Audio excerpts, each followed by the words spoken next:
Greetings everyone and welcome to Spacing Out. I'm Jason McClellan. And I'm Maureen Elsberry. Thanks for joining us. The UK's Ministry of Defence just released its final batch of UFO files. We'll talk about that soon, but first let's talk about some of the stories that have made headlines recently. It seems like new results from polls related to UFOs and/or extraterrestrials are released every few months, so it wasn't too surprising when results from a new UFO ET poll were released last week. The latest UFO poll, conducted by the Huffington Post and YouGov, reveals that 50% of Americans believe there is some form of life on other planets. But when asked if there is intelligent life on other planets, the number dropped to 38%. The poll results also reveal that a quarter of Americans believe aliens have visited Earth. Britons seem more open to the idea of intelligent extraterrestrials, but they are less open to the idea of alien visitation. Based on data from a recent similar UFO poll, 64% of Britons believe intelligent life exists on other planets, but only 19% believe extraterrestrials have visited Earth in UFOs. The Huffington Post explains, the poll was conducted June 11th through the 12th among 1,000 adults using a sample selected from YouGov's opt-in online panel to match the demographics and other characteristics of the adult U.S. population. Factors considered include age, race, gender, education, employment, income, marital status, number of children, voter registration, time and location of internet access, interest in politics, religion, and church attendance. You can view the poll's full results on the Huffington Post website, and we've got the direct link on openminds.tv. A major in the Indian Army photographed a UFO, according to his wife. She claims that her husband snapped the photo of the UFO while the couple visited a beach in Kannur, located in the Indian state of Kerala. She explained the UFO to the New Indian Express, stating, "My husband had a new mobile, an HTC-1, and he was checking the features by clicking photos randomly. It was around 4:30 to 5 p.m., and suddenly he screamed, saying that he got a UFO image. We couldn't believe it first and thought he was playing a prank." The photo shows the couple's parked car and a classic flying saucer-shaped object hovering over the ocean. Neither of the two actually saw the object in the sky. The UFO was only discovered when the woman's husband reviewed his photos. The couple reportedly searched the internet for reports of UFO in the area, and according to the New Indian Express, the couple contacted their cell phone's customer service center to ask if any UFO images might have been on the phone when they bought it. The wife described, "We were told that no UFO images were stored on the mobile library, and it is then we were forced to believe that we might have captured something special. We've seen UFOs in movies, but well, this one has literally floored us." According to the New Indian Express, a professor at the Indian Institute of Astrophysics in Bangalore does not believe the couple photographed an alien spacecraft. He explained, due to some reflections of some optics, there could have been illusions. People sometimes experience camera illusions and they are not UFOs. These are nothing real. But due to the defined craft in the photo, it's unlikely that the professor actually viewed the photo in question before forming his opinion. The couple gave their UFO photo to the media, but the wife claimed, "We do not want to get into any publicity, nor want to debate over whether UFOs exist or not. We are just sharing what we saw. My husband is a serving officer and he can't interact with the media either." Unfortunately, this UFO is most likely the result of a hoax, as it's identical to a UFO included in several photo applications for smartphones like the HTC-1. This phone runs on the Android operating system, and several photo applications available for Android phones allow users to insert UFOs into new or existing photos. It's unclear if the wife is complicit in a hoax with her husband or if she is simply a victim of a prank, as she initially suspected. Although the public is always fascinated by the mysterious crop circles that show up in England every summer, the farmers are typically less than enthusiastic when these designs show up in their fields. In fact, they get pretty upset because the crops are flattened to create intricate designs, and the loss of the crops means a loss of potential profit. Additionally, crop circles attract crowds of interested crop circle enthusiasts who trespass and trample other crops, causing further damage to a farmer's field. But fortunately for the farmers, a solution has been developed that will hopefully solve some of these problems. According to The Telegraph, the idea for a crop circle access pass was developed by a Dutch crop circle enthusiast, and passes are available for the first time this year. Crop circle tourists can visit the Crop Circle Information and Coordination Center, or CCIC, in Wiltshire to purchase the passes and get information on recent formation. The CCIC website says that the passes were developed with the involvement of the farmers, the National Farmers Union, Visit Wiltshire, the Devizes Museum, and the Devizes constituency MP Claire Perry. The idea is that purchasers of the passes agree to a set of rules that help guarantee the respectful use of the farmers' crops, and the farmers participate split the proceeds from the actual pass sales. For more information about the Crop Circle Access Pass and about the latest crop circles, visit cropcircleaccess.com. Special effects legend Doug Trumbull is releasing a high-tech 10-minute movie that is a fictionalized version of his personal goal to film a UFO. The film is being shot in 4K 3D at 120 frames per second. For comparison, Peter Jackson's film The Hobbit was filmed in 2K 3D at 48 frames per second. So 4K 3D at 120 frames per second is pretty intense. Trumbull said this movie is like looking through a window, more like reality than a movie. The movie and the UFO project are called UFO Tog, which is a combination of the words UFO and photography. Trumbull owns an ex-military Hummer that is fitted with high-tech video equipment with the goal of recording a UFO. His movie is about a man using this sort of equipment to film a UFO. Our colleague Alejandro Rojas recently spoke with Mark D'Antonio for more details about UFO Tog. Many of you know that D'Antonio is the photo and video analyst for the Mutual UFO Network.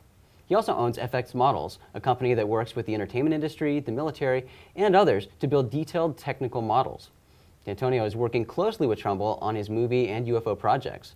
You can watch Alejandro's interview with D'Antonio on our website, openminds.tv, or on our YouTube channel. Trumbull's UFO Tog movie is set to be released in August, but only a limited number of theaters have the technology to project this 4K 3D movie. But we'll keep you posted on the details as they emerge. And speaking of Alejandro Rojas, he's here with us now to tell us about the most recent and final batch of UFO files released by the UK's Ministry of Defence. Alejandro? Thanks, Jason and Maureen. So the last of the UK UFO files was released on Friday.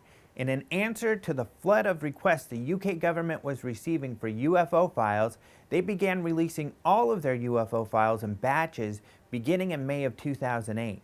They typically release 2 a year, and this last file is the last of them. In December of 2009, the British Ministry of Defence, referred to as the MOD, said they were getting out of the UFO business altogether and were closing their UFO desk and would no longer take UFO reports at all. These files contain the MOD's conversation about their decision to close the files and how the public and ufologists might react. The files show that the decision to close the UFO desk was due to the increase of required resources with no valuable defense output. They also noted that the UFO researchers, whom they call ufologists, would accuse them of failing their defense responsibilities by not investigating UFOs. Although they noted that the media attention about the closure would be frivolous and not serious. And although they say UFO investigation contains no value to the defense of the UK, looking at some of the good UFO cases in the files, one could argue there should be concern. Some of the good cases include run-ins with UFOs and helicopters. Some examples are in August 2006, the crew of an Irish Air Corps helicopter reported a UFO over Dublin Bay. The MOD responded that they did not investigate because this was a matter for Irish authorities.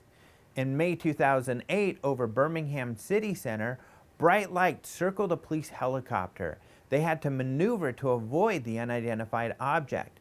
The MOD did not investigate, but the Airprox Board, a group that investigates aircraft near collisions, did.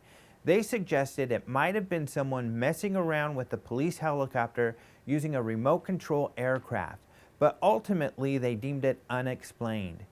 In June 2008, a UFO was reported to Cardiff Airport flying near a police helicopter.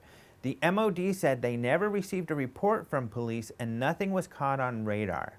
Speaking of which, the files contain a couple of interesting radar cases as well. One such case was reported by an RAF flight lieutenant. He said in 1994 and 1995 he saw a large blob on the radar screen that burst and smaller objects went flying in all directions. Later he got 2 separate calls from airmen who said they had seen a bright light that had burst and smaller fragments had gone shooting off. Another radar case involves a report from a serviceman who reported seeing an unidentified blip on radar in 1953 that flew over the English Channel at 4 times the speed of a normal jet. These are just a few of the highlights from the UK UFO files. We have another story on the website of sightings above UK landmarks such as Stonehenge, and more stories are to come as we comb through the files. I interviewed Nick Pope, who ran the MOD UFO desk from 1991 to 1994 for Open Minds UFO Radio this week. And he says there are still more juicy files in there that the media has yet to discover. So stay tuned to openminds.tv for more. Thanks, Alejandro. Thanks. Yeah, Maureen, I'm sad to see the final batch being released because I'll say this. Every time that the UK's MOD has released these files, they've generated so many headlines. Right. And whether or not the cases in them have been good or bad, they've still generated headlines around the world. They've made a lot of people aware that the UK government was actually taking these sightings. They weren't necessarily investigating them, but they were taking the sightings, and it got people talking about the military and the government involved in UFO research. Well, you know what also drives me nuts about these files is every time they come out, there's more revealed, especially in these ones, about some of the things behind the scenes for the reason why that they closed down the investigation UFO file desk. Is that they say that UFOs in these airspace, when it's caught on radar, is not a threat to defense, but you don't know what these objects are flying around. They're almost hitting planes. Official people are spotting them. How can that not possibly be some sort of threat? If that's not a threat, what is? Exactly. Right. Yeah, and I've got to say, I do understand to an extent part of their reasoning, saying that they were just inundated with a bunch of crap and they didn't want to sift through all of that stuff, even though there did exist a percentage of things that definitely should have been looked into, couldn't be explained. Those, to me, I don't care if it's 1%, there's still something there to be looked into. But, being researchers ourselves and dealing with sightings and things sent to us every single day, we understand that there is a lot of stuff you have to weed through, and it can get frustrating. I understand that. But still, it's important, and it should be researched. You still got to look for the diamond in the rough. Right. And, the story with the photo in India, that's a prime example of what we're seeing more and more of, these wonderful cell phone apps. And people sending this. It's just my opinion that this is probably a hoax, and they're both probably involved in it. But I have no proof for that. But based on the details we have and the object that's in this photo, it looks like another cell phone app at work. Oh, and especially since we're having multiple reports of these cases, and they're getting a lot of media attention, even though the UFOs in these apps are so obviously fake. Right. And especially the red flag, where it was a huge craft and they didn't see it until they looked at the picture, and it looks photoshopped in basically from these apps. But I'm almost sick of talking about those sightings. Right, and as we've mentioned, we're going to see more and more and more of those, unfortunately. And the media will continue reporting them because they don't seem to learn. But I think what's really cool is getting away from these stupid camera apps is Trumbull's project here. He has this incredible Hummer hooked up with just the most incredible high-tech equipment ever, that he has this goal that he's going to use this to try and capture real craft. And I think it's a step in the right direction, even though for now he's doing a short fictional film. His real goal is to actually capture UFOs. He's got a lot of awesome stuff going on, and you and I have heard about this for quite some time now, talking with Mark. They're doing some really exciting things. I can't wait to see what they do with it, because they are taking this incredible technology, and I think they're going to be able to get some of the best UFO imagery we've ever seen. I think so. I would absolutely love to be able to go out with their Hummer. Yeah, absolutely. We can scoot around in our ATV and next to their big Hummer. We'll coordinate a UFO hunting trip. But I have the highest of hopes for those guys. They're doing the right thing. They're using the technology, and I think they're going to be successful. And they're going about it in a super scientific manner, which is awesome. And you have a really skilled group of people working on this, so it should be good things. Yeah, I'm excited for it. Well, that's it for all of this episode of Spacing Out. Be sure to tune in to openminds.tv for all the latest news. And if you're a podcast listener, go to openminds.tv/radio and check out Open Minds UFO Radio. We love hearing what you have to say, so leave your comments below. Click on the like button if you enjoyed today's episode, and if you haven't done it already, subscribe to the channel. Thanks again for joining us today. I'm Maureen Elsberry. And I'm Jason McClellan. We will see you in the future.